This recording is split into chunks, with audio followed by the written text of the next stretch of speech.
Ukraine is ramping up diplomatic pressure on the European Union to escalate sanctions against Russia, as U.S. President Donald Trump appears increasingly reluctant to act. In a detailed 40-page white paper to be presented next week, Kyiv urges the EU to seize Russian assets, target foreign buyers of Russian oil, and adopt secondary sanctions, steps that could impact major importers like India and China. With Washington stepping back from coordinated sanctions efforts, Ukraine is calling on the EU to assume a more assertive, independent role. The paper criticizes the Trump administration's retreat from key enforcement bodies and notes that 2 major U.S. sanctions packages remain unsigned. This should catalyze the EU to assume a leading role, the document says, warning that U.S. inaction could fracture European unity. Despite Trump's decision not to impose fresh sanctions following his call with Russian President Vladimir Putin, the EU and UK unveiled new measures on Tuesday targeting Russia's shadow oil fleet and financial networks used to skirt existing penalties. European Commission President Ursula von der Leyen announced further sanctions were in preparation,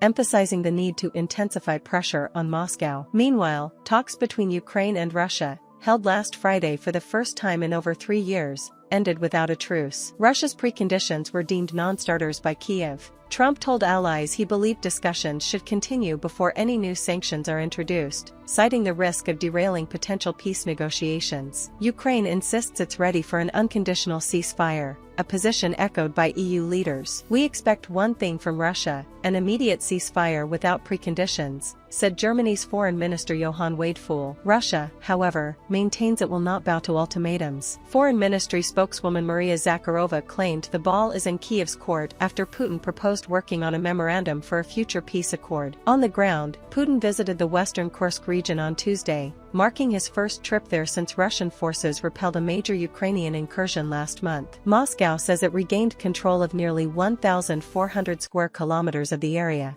calling it Ukraine's boldest cross-border strike since World War II.